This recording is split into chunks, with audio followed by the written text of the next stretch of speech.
Mas o tema geral do mês é o valor da vida ou de uma vida, não é? Nós estamos entrando aí no Setembro Amarelo, que é um mês que, comumente, trabalham com a questão do suicídio, não é? O cuidado com as pessoas que estão enfrentando este problema tão grave e algumas mazelas a mais que vêm juntos, não é? Com essa questão. Então, a igreja não é a agenda lá fora que manda na agenda da igreja, mas não é problema para nós também falarmos do assunto à luz da palavra de Deus, porque nós sabemos que existem irmãos aqui dentro que enfrentam desafios muito parecidos, não só com questão de suicídio, mas depressão, ansiedade, doenças graves, não é? Então tudo isso envolve dor. Então, se eles lá fora estão falando sobre isso, nós que temos a revelação, a palavra de Deus, podemos também, né, cuidar da igreja por meio disso. Então, o tema geral é o valor da vida, o valor de uma vida, e em cima disso a gente vai trazer algumas pregações para lidar com a questão da dor, não é? Da vida, como que a Bíblia nos encoraja a lidar com isso, tudo bem? Então esse é o tema geral nosso. Mas o nosso de hoje, Salmo de número 55, versículos 1 até o 22. Esse será o texto base da nossa exposição nesta noite, meus irmãos. Salmo de número 55, versículos 1 até o 22. Se você achou, pode permanecer assentado mesmo em reverência, que eu farei a leitura. A minha versão é a NVI, tá? Então, mas não tem problema, a gente vai se ajustando se a sua versão for um pouco diferente. Vamos lá, irmãos. Salmo de número 55, versículo 1 até o 22. Caminhe comigo na leitura, acompanhe com a sua Bíblia aberta. Recado sempre, acabei de ler, permaneça com a Bíblia aberta durante todo o sermão, para que você possa pegar o pregador. O pregador ele tem que estar dentro do texto. Então você fica atento a isso com os seus ouvidos e com os seus olhos. Então, Salmo de número 55, verso 1, diz assim: escuta a minha oração, ó Deus, não ignores a minha súplica. Ouve-me e responde-me. Os meus pensamentos me perturbam e estou atordoado. Diante do barulho do inimigo, diante da gritaria dos ímpios, pois eles aumentam o meu sofrimento e, irados, mostram seu rancor. O meu coração está acelerado. Os pavores da morte me assaltam. Temor e tremor me dominam. O medo tomou conta de mim. Então eu disse: quem dera eu tivesse asas como a pomba. Voaria até encontrar repouso. Sim, eu fugiria para bem longe. E no deserto eu teria o meu abrigo. Na sua Bíblia vai estar escrito a palavra pausa, corretamente, é isso? Ou selar? Só uma dica do pregador? Toda vez que você lê um salmo que tivesse expressão pausa ou selar, é uma pausa que o autor Davi faz para poder refletir naquilo que ele acabou de falar. Os salmos eram inários, então as estrofes eram cantadas com pausa. Então ele cantava a estrofe e ele pausava para refletir naquilo que ele cantou. Depois de um período de reflexão, ele continuava a leitura. Quando você estiver lendo em casa, você vê a palavra pausa, você não continua a leitura, você para e reflete sobre tudo aquilo que ele já escreveu. Ok? Nós vamos continuar aqui. Eu me apressaria em achar refúgio, longe do vendaval e da tempestade. Verso 9. Destrói os ímpios, Senhor. Confunde a língua deles, pois vejo violência e brigas na cidade. Dia e noite eles rondam por seus muros. Nela permeiam o crime e a maldade. A destruição impera na cidade. A opressão e a fraude jamais deixam as suas ruas. Se o inimigo me insultasse, eu poderia suportar. Se um adversário se levantasse contra mim, eu poderia defender-me. Mas logo você, meu colega, meu companheiro, meu amigo, chegado, você com quem eu compartilhava a agradável comunhão enquanto íamos com a multidão festiva para a casa de Deus. Que a morte apanhe os meus inimigos de surpresa. Desçam eles vivos para a sepultura, pois entre eles o mal acha guarida. 16. Eu, porém, clamo a Deus e o Senhor me salvará. À tarde, pela manhã e ao meio-dia choro angustiado. e ele ouve a minha voz. Ele me guarda leso na batalha, sendo muitos os que estão contra mim. Deus, que reina desde a eternidade, me ouvirá e os castigará. Pois jamais mudam sua conduta e não têm temor de Deus. Aquele homem se voltou contra os seus aliados, violando o seu acordo. Macia como a manteiga é a sua fala, mas a guerra está no seu coração. Suas palavras são mais suaves que o óleo, mas são afiadas como punhais. Entregue suas preocupações ao Senhor, e Ele o susterá. Jamais permitirá que o justo venha a cair. Amém, irmãos? Que Deus abençoe a sua palavra. Meus irmãos, o tema da nossa pregação nesta noite é o seguinte: a realidade da dor e a resposta bíblica para este gigante. Vou repetir. O tema do sermão de hoje é a realidade da dor e a resposta bíblica para este gigante. Falar da vida é falar de dor, ou melhor, da dor.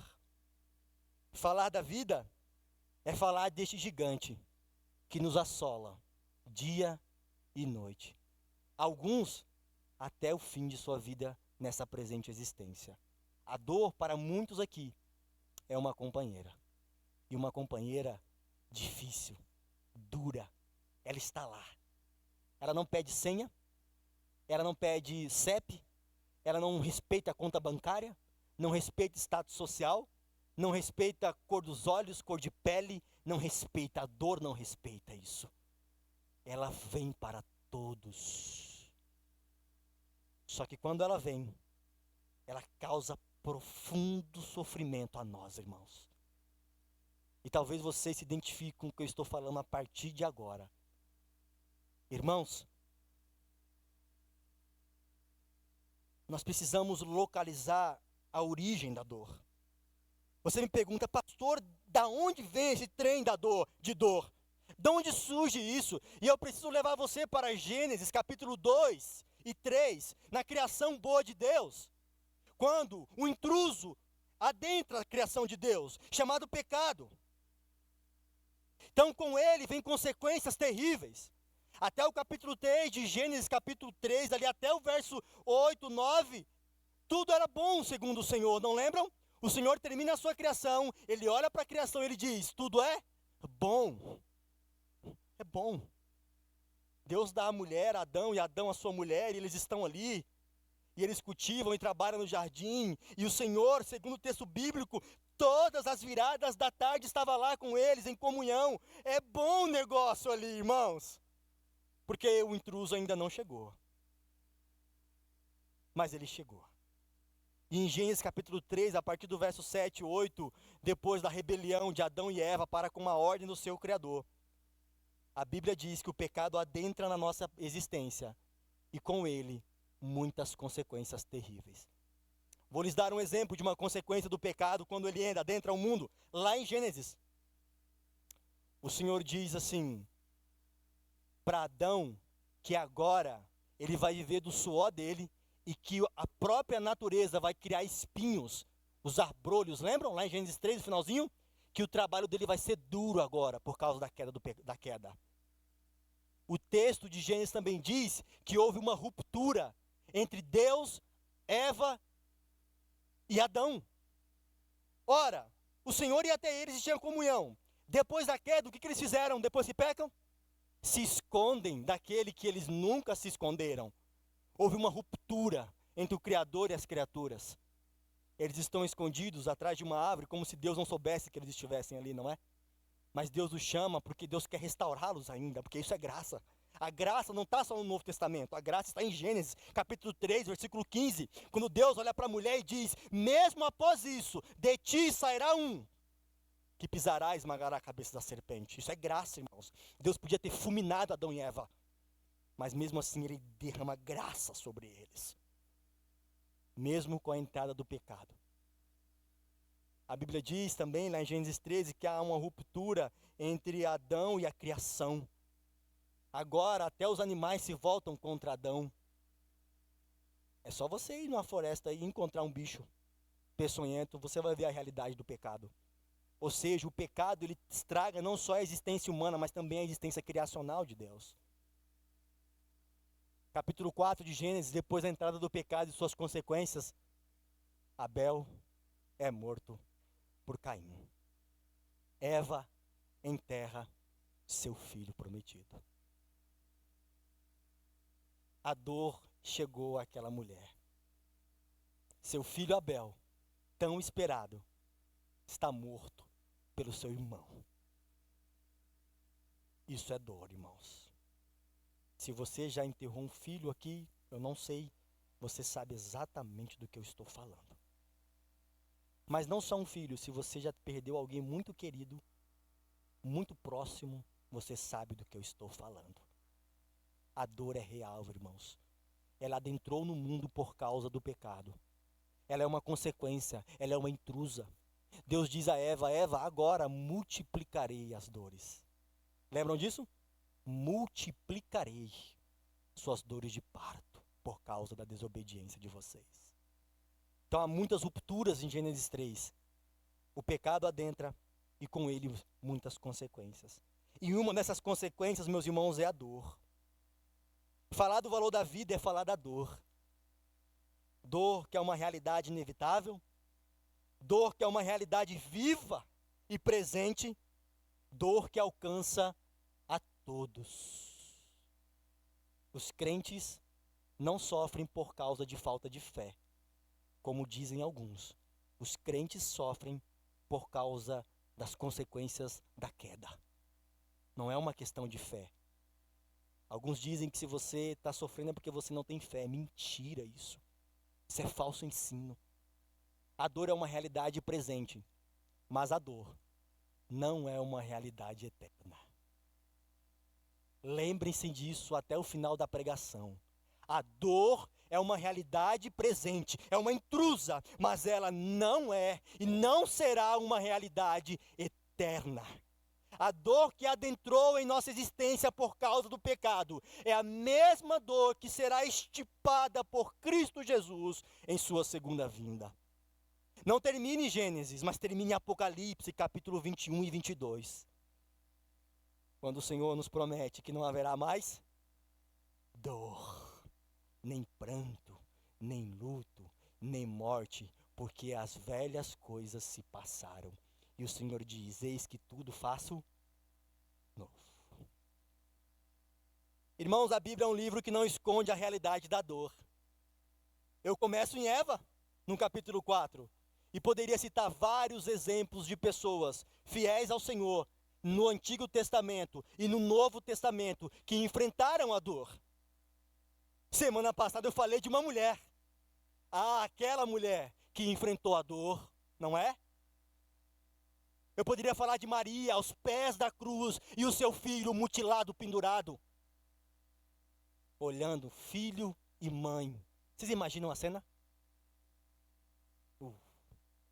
A dor é real, irmãos, e a Bíblia não esconde isso, a Bíblia não mente em relação a isso. Aliás, a Bíblia não mente em relação a nada, e a Bíblia não esconde a realidade da dor que afeta a nossa vida, nossa presente existência, irmãos. Jesus foi um homem de dores. Jesus carrega em seu corpo as marcas da dor, irmãos. Jesus está no Getsêmani, jardim de Deus, está ali. A Bíblia diz que Jesus entra em profunda angústia, sabendo do desafio que é enfrentar a cruz. O problema não é a cruz, o problema é a ira de seu Pai contra o pecado que ele vai ter que beber como cálice. Irmão, Jesus não correu da cruz, pelo contrário, encarou face a face. Jesus não correu do demônio, pelo contrário, pisou em sua cabeça na cruz. Jesus não correu, irmãos. Jesus encarou a dor como uma realidade presente em sua vida enquanto esteve aqui, por causa de um propósito maior. Em Hebreus capítulo 12, se você quiser ler depois, lá está escrito o propósito dele ter suportado a dor. Irmãos, eu quero falar da realidade da dor à luz do texto, mas eu também quero trazer esperança para você, se você está sofrendo por causa da dor. Seja uma dor física, seja uma dor emocional, como tantos enfrentam, seja algo espiritual. A dor existe. Sim, ela existe. Mas também existe esperança para nós.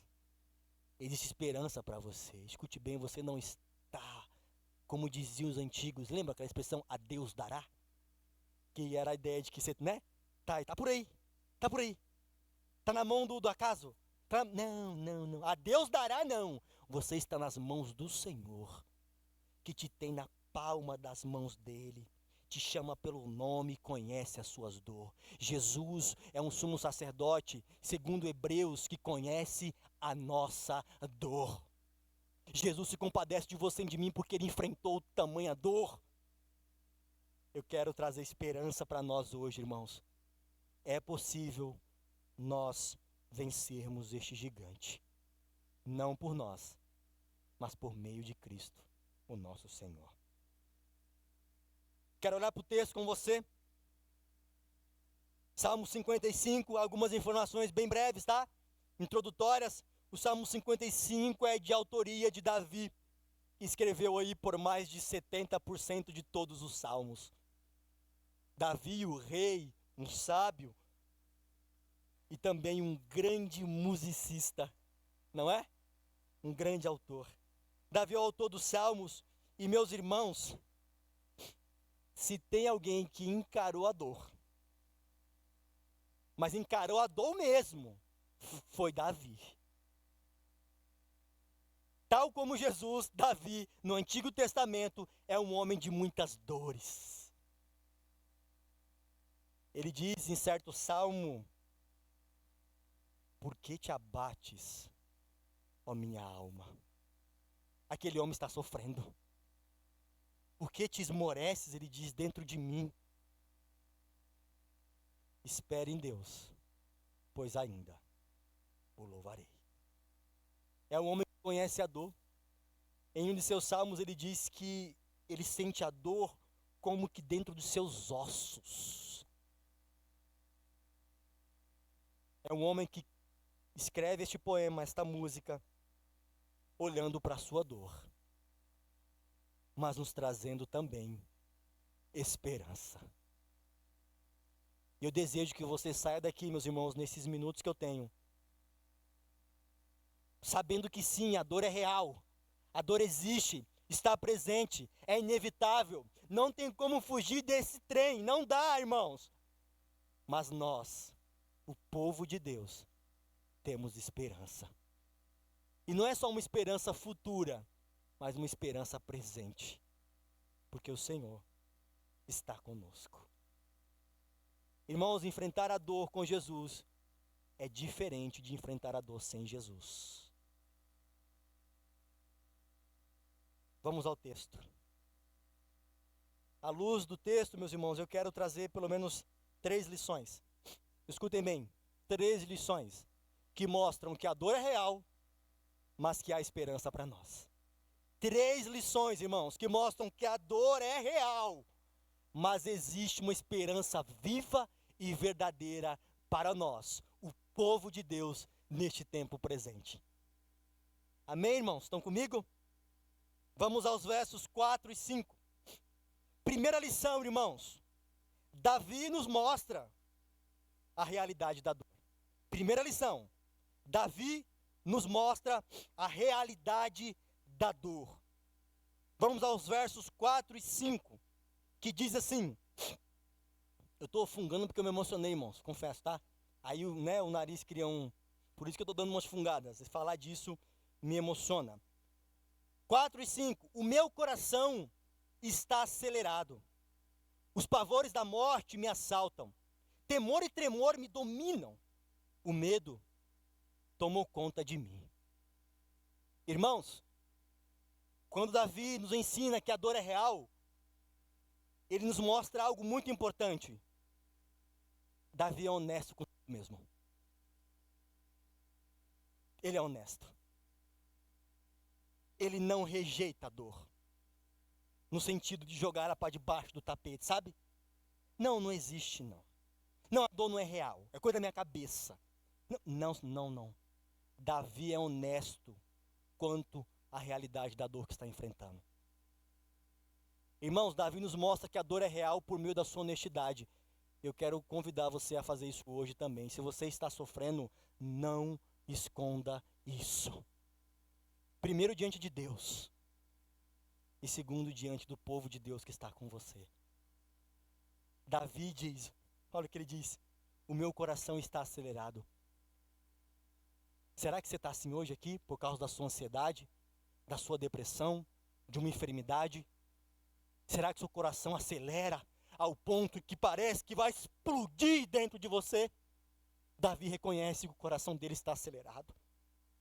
Davi não só reconhece isso, ele reconhece que os pavores da morte me assolam. Esse homem é o homem do Salmo 23, que fala do caminho de morte que a ovelha pode enfrentar. Ele sabe disso.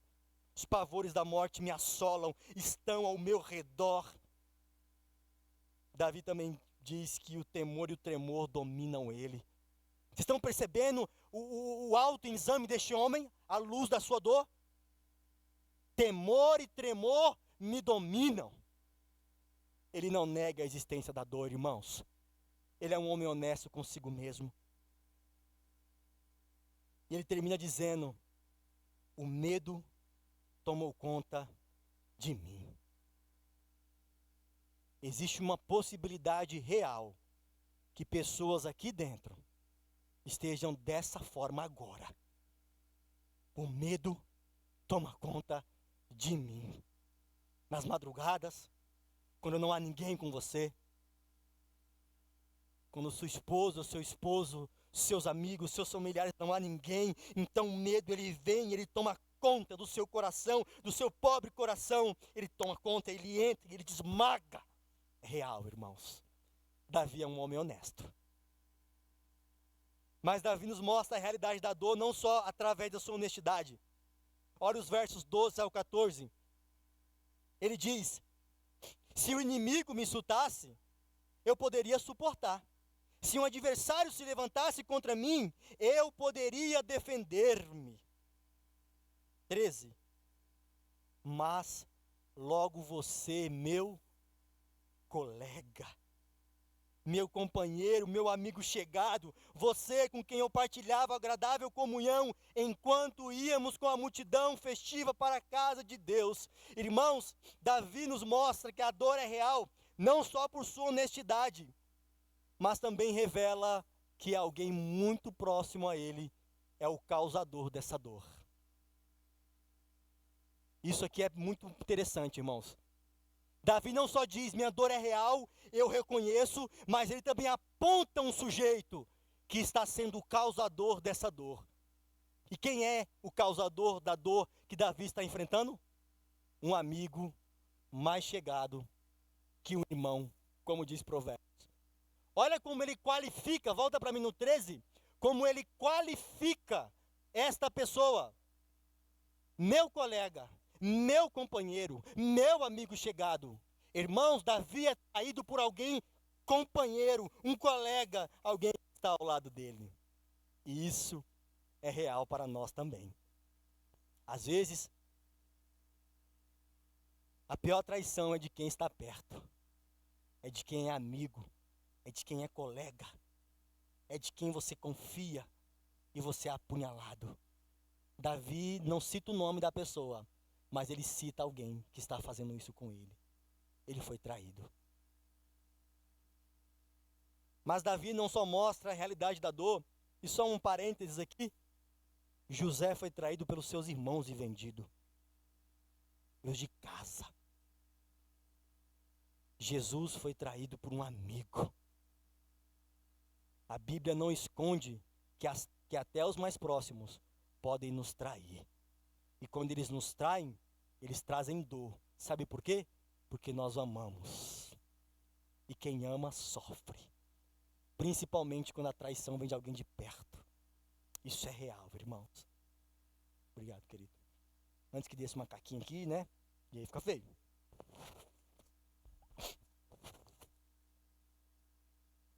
Irmãos, Davi nos mostra a realidade da dor por meio da sua honestidade, amém? Por meio revela quem pode ser essa pessoa, um amigo próximo, mas ele não só mostra a realidade da dor por meio disso, ele também mostra a realidade da dor por meio de um desejo de fuga. Olha os versículos 5 e 6.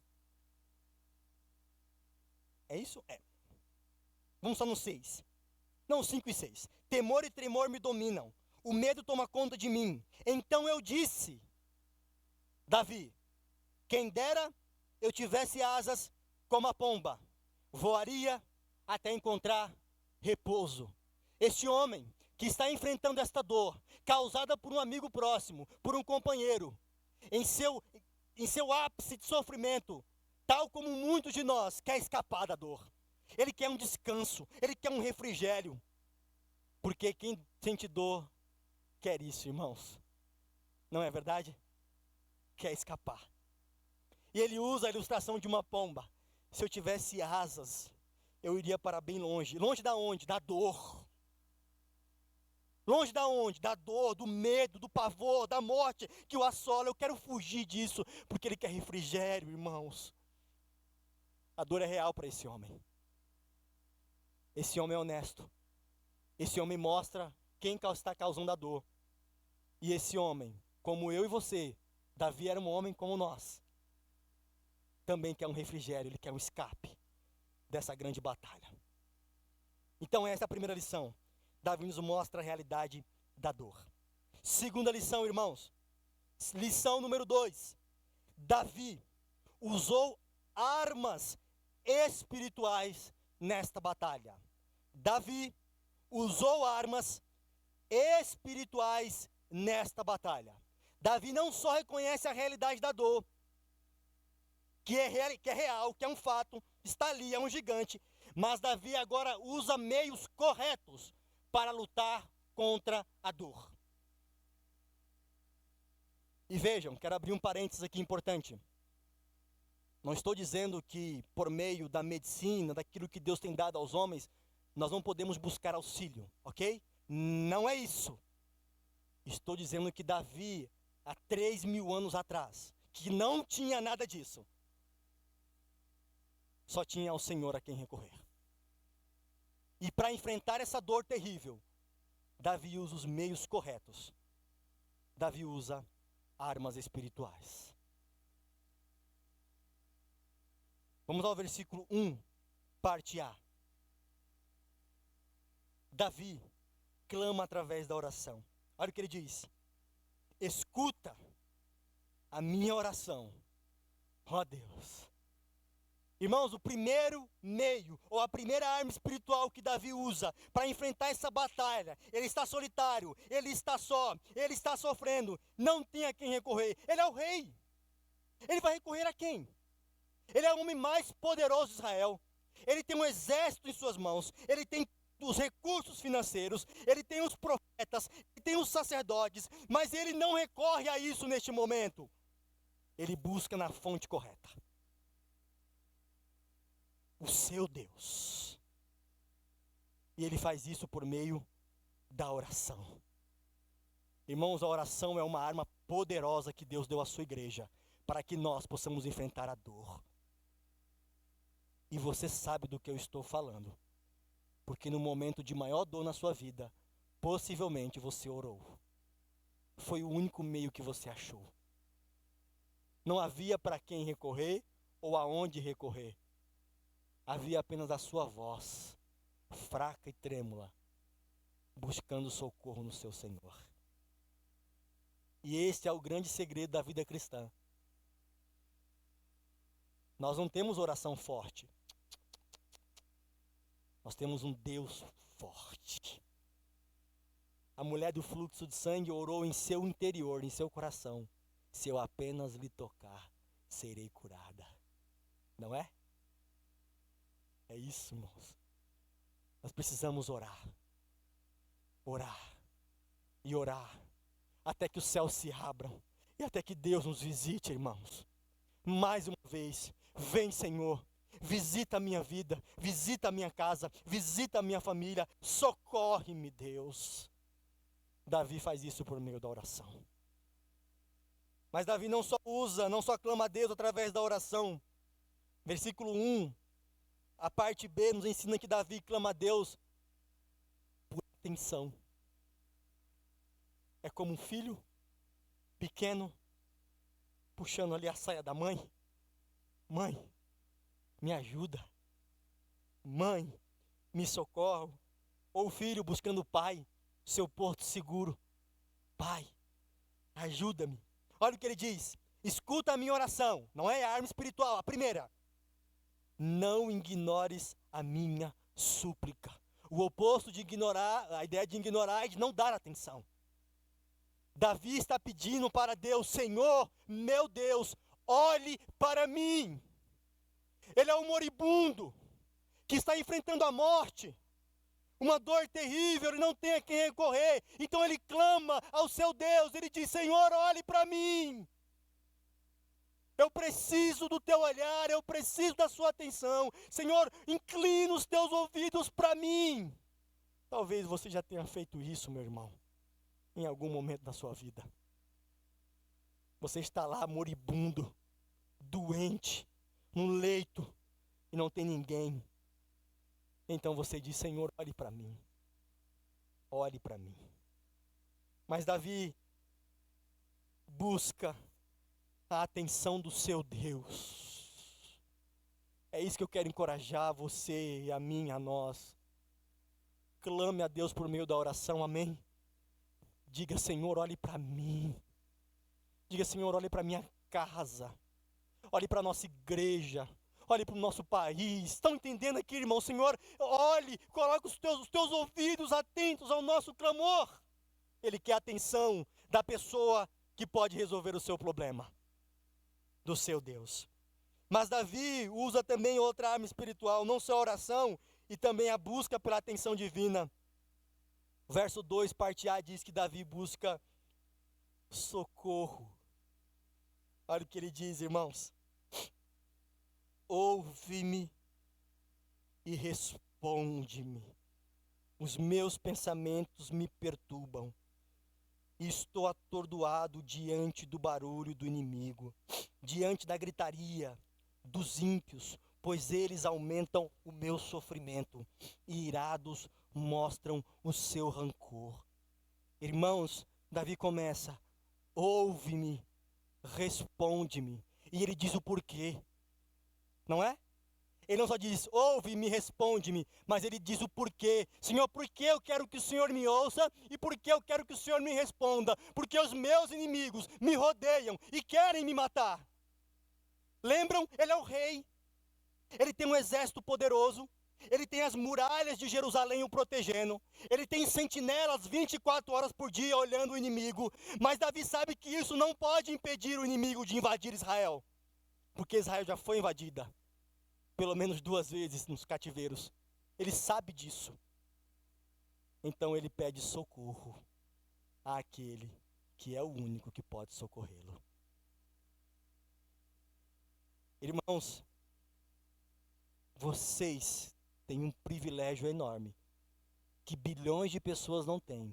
Na verdade, nós temos um privilégio enorme que bilhões de pessoas não têm.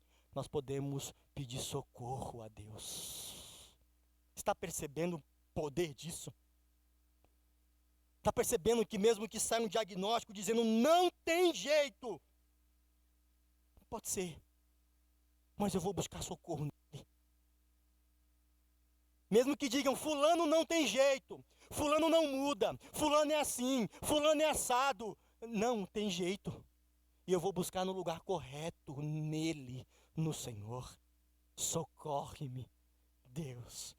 Ouve-me e responde a minha oração. Irmãos, Davi mostra a realidade da dor na primeira lição. Davi usa armas espirituais nesta batalha. E a terceira e última lição é que Davi confiou na ação de Deus. Davi confiou na ação divina. Nesta batalha, ele confiou naquele que era o único naquele momento de socorrê-lo em suas angústias, em suas lutas, em sua tempestade, neste gigante que se levantara contra ele. Parece-me que Davi está lembrando de Golias. Ele é um gigante, eu sou um menino, mas eu vou em nome do Senhor. Aquilo mudou tudo. Saul não conseguiu. O exército de Israel não conseguiu na força do braço. Mas ele disse: quem é esse circunciso para blasfemar contra o Deus de Israel? Ah, é? Eu vou a ti, sem armadura. Eu vou em nome do Senhor. Davi sabia que o mesmo Deus que o livrara da boca dos leões, quando ele era ali, um cuidador, um pastor, era o mesmo Deus que, se ele clamasse e buscasse por socorro, o livraria das mãos daquele gigante, como assim o fez. Irmãos, Davi confia na ação divina nesta batalha. Vamos ao verso 16, que diz assim: eu, porém, aqui muda tudo. Aqui a concepção de Davi, os olhos de Davi saem da sua dor, ok? Saem da sua dor, ele tira os seus olhos da dor, ele já falou sobre ela, já apontou os nomes, já disse o que ela está fazendo com ele, não é? Ele já disse, é real, está aqui, eu estou batalhando contra você, mas segura aqui um minutinho. Eu, porém, ele muda o seu foco da sua dor, aquele gigante, para o seu Deus. E aqui está a chave para um crente enfrentar as batalhas titânicas dessa vida. Olharmos menos para os gigantes e mais para o nosso Deus. E mais para o nosso Deus. É uma questão de foco. O autor de Hebreus disse, ele é o autor e consumador da nossa fé. Ele é aquele que começa e termina a boa obra em nós. Pedro, Jesus diz, Pedro, vem, anda. Pedro andou sobre as águas, irmãos. Deu uns passos, viu? Só que ele afundou. E o texto diz que ele afundou porque ele começou a olhar para os ventos fortes ao redor. Sabia disso? Está escrito lá. Pedro, ao perceber os ventos, naufraga, afunda. Enquanto ele esteve com os olhos fitos no autor e consumador de sua fé. Enquanto ele esteve com os olhos fitos em Jesus de Nazaré. Enquanto os seus olhos estavam fitos nele. Ele andou sobre as águas. Mas quando ele tirou os olhos de Jesus, ele afundou. Porque é assim em nossa vida. Porque é assim na sua vida. Porque é assim na minha vida. Toda vez que nós tiramos os olhos do lugar correto, que é Jesus, nós naufragamos em nossas dores, em nossas angústias, em nossas batalhas. Mas Davi confia no seu Senhor. Olha o versículo 16. Eu, porém, clamo a Deus, e o Senhor me salvará. Eu, porém, apesar de tudo que eu já narrei agora, eu, porém, clamo a Deus, e Ele vai convicto, e o Senhor me salvará. Davi crê no socorro divino. Davi crê que Deus o ouvirá, e não só o ouvirá, Deus virá em sua direção. Deus me salvará. Aqui, Davi está falando também não só da sua dor física, mas dos seus inimigos que cercavam a ele. Lembram disso? Absalão era o seu próprio filho que queria matá-lo.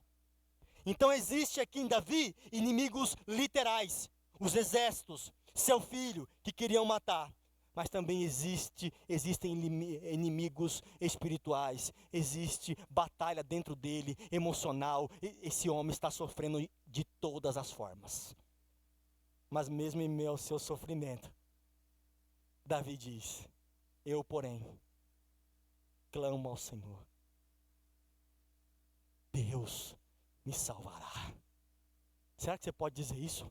Deus me salvará hoje. Será que você pode ir para a sua cama hoje, dobrar os seus joelhos e diante dos seus inimigos, sejam quais forem, dizer assim, Deus me salvará. Deus me salvará. Meus irmãos, como isso é poderoso. Como isso é poderoso. Deus nos salvará, irmãos. Deus nos salvará.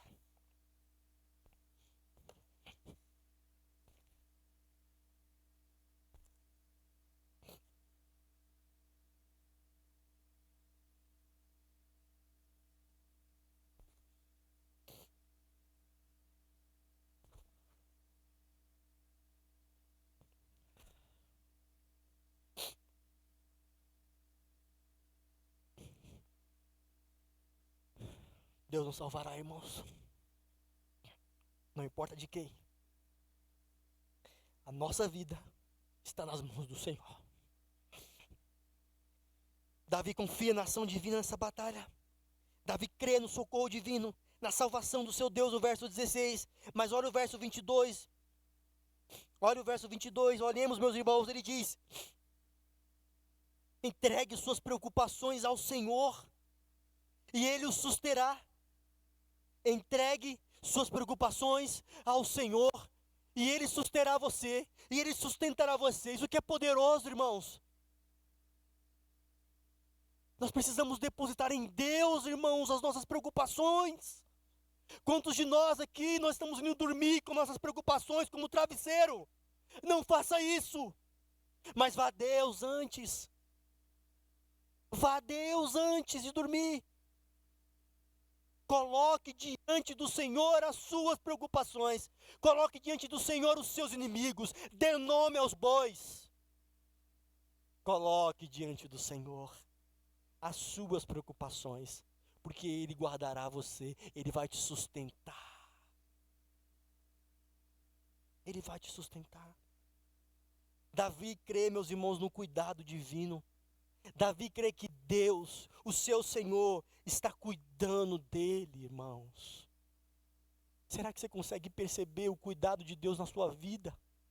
Apesar das tribulações, apesar da dificuldade, apesar do pecado que nos açoita, apesar do diabo, de seus anjos, do sistema, apesar de tudo isso, você consegue perceber as digitais das mãos de Deus cuidando de você? Mesmo que você não perceba, ela está lá. A mão invisível do seu Pai está cuidando de você. Ele não é um pai qualquer. Apesar dos nossos pais serem especiais, eles não são iguais ao nosso Pai Celestial, porque o nosso Pai Celestial é soberano, o nosso Pai Celestial é o Criador de todas as coisas, o nosso Pai Celestial é o sábio, o nosso Pai Celestial sustenta o mundo pelo poder de sua palavra. Jesus diz em Mateus 6 que o nosso Pai Celestial, Ele cuida das aves, cuida dos lírios, e também não cuidará de você. Deus está cuidando de nós. Deus está cuidando de você, mesmo nos piores dias da sua vida. E por fim, nessa terceira lição, Davi crê no sustento divino. Olha o versículo 22, a parte B, a parte final, irmãos. Parte final. Jamais permitirá que o justo venha a cair. Agora você vai pegar a sua Bíblia comigo e você vai lá no Salmo 121. Você vai caminhar comigo até o Salmo 121. E você vai ler comigo, me acompanhar na leitura, o versículo 5. Esse salmo é muito lindo para ler o versículo 5 só. Vamos ler tudo. Levanto os meus olhos para os montes e pergunto: de onde me vem o socorro? De onde vem o seu socorro? Ele responde: o meu socorro vem do Senhor. É Davi, é o mesmo Davi, que fez os céus e a terra. Quem é o Senhor dele? É o Criador, o Todo-Poderoso, que é maior que os montes, que é maior que os exércitos. 3, ele não permitirá que você tropece. O seu protetor se manterá alerta, ele é um protetor. Sim, o protetor de Israel não dormirá, ele está sempre alerta, ele está cuidando de Israel, o seu povo, assim como está cuidando da igreja, nós, você, eu. E ele continua: o Senhor é o seu protetor, como a sombra que o protege, ele está à sua direita, de dia o sol não ferirá, nem a lua de noite. O Senhor o protegerá de todo mal, protegerá a sua saída. O Senhor protegerá a sua saída, a sua chegada, desde agora e para sempre. Davi crê. Davi crê que Deus está sustentando ele. É isso que Davi nos ensina, meus irmãos, a realidade da dor, sobre como nós podemos lutar contra a dor e sobre como nós devemos e podemos confiar em Deus nestas batalhas da alma, titânicas, terríveis. Eu quero concluir com algumas aplicações, só 3. Algumas aplicações para nós, bem simples. Se você está em Cristo, eu quero fazer só um parênteses aqui. Se você está em Cristo, o que eu vou falar vai fazer sentido. Mas se você ainda não está em Cristo, você não pode usufruir disso. Isso é muito importante. Se você está aqui hoje e você ainda não entregou a sua vida a Jesus, o que eu vou falar agora não vai fazer ainda sentido para você. Mas antes de eu falar, entregue sua vida a Jesus agora, confesse os seus pecados e o Senhor o receberá. E aí então você vai poder desfrutar do auxílio que eu vou falar agora para nós, que é Jesus. Irmão, Jesus é o auxílio da sua igreja. Jesus é o auxílio do seu povo. Jesus é o seu auxílio, o meu auxílio. Não por causa de nós, mas por causa dele. Mas é preciso ter fé nele para que ele seja o nosso auxílio. Por isso, se você não tem fé em Jesus ainda, eu quero rogar a você agora, em nome de Jesus, deposite sua fé em Jesus agora, vá até Ele e diga: Senhor, eu sou um pecador, eu estou enfrentando os dilemas mais terríveis da vida, eu preciso do Senhor, faça isso, e eu creio que o Senhor o receberá. Mas a nós, a igreja, mas a todo aquele que está em Cristo, 3 aplicações. Primeira, precisamos reconhecer, tal como Davi, que a dor é real, irmãos. Nós não podemos ocultar isso. Escute bem o que eu vou lhe dizer. Não sofra sozinho. Sofrer faz parte da vida. Mas nós podemos sofrer juntos, dividindo as cargas, orando uns com os outros, ombro a ombro, joelho a joelho. Isso muda tudo. Reconheça que a dor é real. Não sofra sozinho. Não lute com ela sozinho na batalha. Cristo não fugiu da dor, não é? Por amor ao seu povo, a igreja, ele enfrentou a dor da cruz. Nós temos que imitá-lo. Por amor a ele, nós também carregaremos as marcas de Cristo nesta vida. Então a dor, para alguns de nós, vai permanecer até o final da vida, como uma marca. Para outros, o Senhor pode intervir e curar. Nós oramos por isso. Mas nós não sabemos os planos do Senhor. Alguns planos. E pode ser que Deus permita que você vá até o final da sua vida com essa dor. Carregue as marcas da dor. Não por causa de você, mas porque Cristo carregou as nossas marcas. Cristo levou sobre si todas as nossas marcas. O castigo que nos traz a paz estava sobre Ele. Ele é o primeiro, Ele é o primogênito, Ele vai à frente do seu povo, Ele é o grande general. Só que Jesus é um general que tem cicatrizes, 2, em suas mãos, que revelam o seu profundo amor pelo seu povo. Assim como Jesus encarou a dor, irmãos, nesta vida, nós iremos imitá-lo. E iremos encará-la também. Não por nós, mas por causa dele e por meio dele. Segunda aplicação, irmãos. Nós precisamos usar os meios corretos, tal como Davi. Irmãos, Davi usou a oração, Davi clamou por atenção de Deus, Davi gritou, Davi colocou todo o seu ser. Meus irmãos, nós devemos fazer o mesmo. Nós podemos fazer isso. O mesmo Espírito está sobre nós. Nós temos acesso ao trono da graça e misericórdia de Deus. Por isso hoje, você que se estiver dentro desse quadro, use os meios corretos para enfrentar essa batalha. Use a palavra de Deus como meio de graça. Use as orações como meio de graça. Use os louvores como meio de graça. Participe da ceia para lembrar que Ele levou as nossas enfermidades, as nossas dores. Meios corretos nos ajudarão a vencer essa batalha, irmãos. Meios corretos. Terceira e última aplicação, precisamos confiar e descansar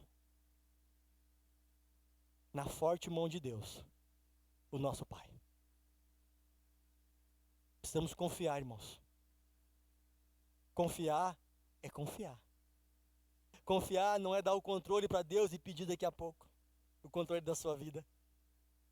Confiar, irmãos, tem a ver com depositar em Deus tudo. Tudo. Senhor, eu não sou nada. Eu não tenho nada para te oferecer. Eu só tenho os meus pecados, que são muitos.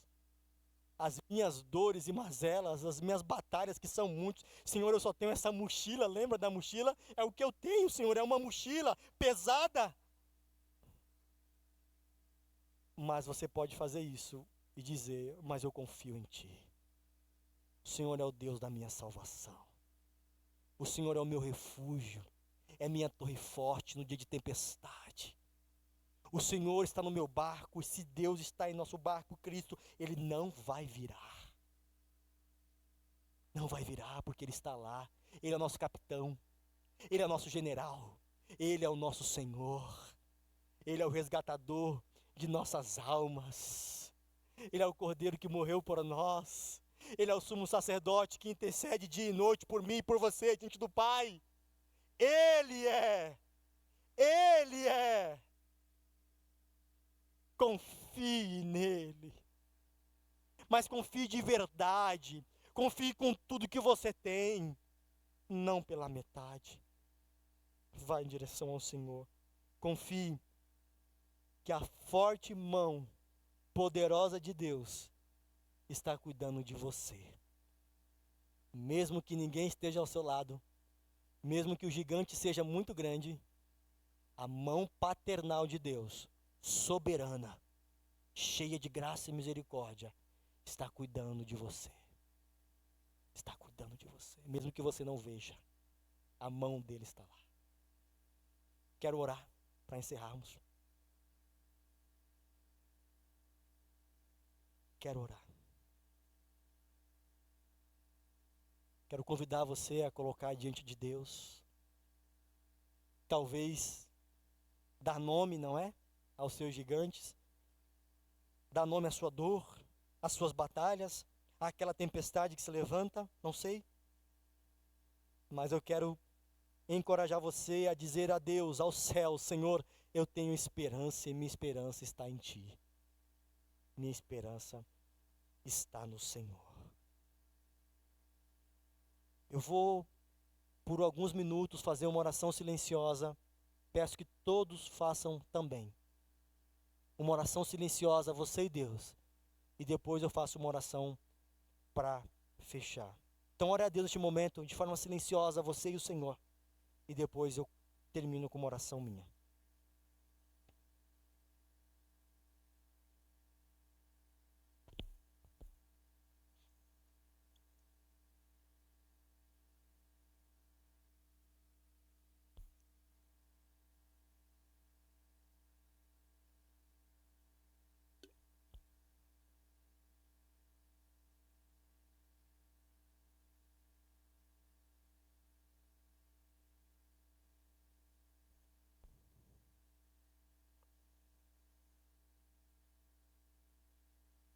Senhor,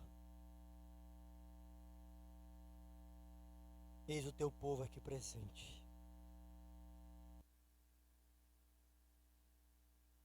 Rogando a Ti, que o Senhor nos escute e que o Senhor nos responda. Senhor, nós precisamos de Ti. As dores nos assolam, as tempestades e os gigantes se levantam e eles são tão duros, Senhor. Eles não passam com o tempo, eles ficam. A dor é real, Deus, para nós. Em um mês em que nós estamos falando sobre vida, sobre o valor das nossas vidas, a dor vem até nós e às vezes diz que não, a sua vida não é valorosa para Deus. É sim, Senhor, nossa vida tem valor para Ti, mesmo em meio às dores. Sabemos que o Senhor é o Deus que cura. E eu te peço em nome de Jesus que o Senhor cure aquilo que tem açoitado e afligido meus irmãos. Senhor, cure suas dores, sejam elas físicas, sejam elas emocionais, na alma. Senhor, cure-os, derrame do teu bálsamo, entra com a tua providência e intervém nessa situação. Nós cremos que o Senhor é o mesmo Deus, ontem, hoje, sempre, será eternamente. O Senhor não mudou, o Senhor permanece trabalhando, atuando em favor daqueles que esperam em Ti. Então Deus, vem até nós, nos socorre, nos ouve, nos dá a Tua atenção. Nós precisamos de Ti, porque nós cremos que há esperança para nós. A esperança, Senhor. Oh meu Deus, aleluia, por isso nós cremos que há esperança para nós. Se não for nessa vida, será para a eternidade. Mas nós não estamos largados neste mundo, na mão do destino, mas as nossas vidas, elas são conduzidas pela Tua doce e poderosa mão.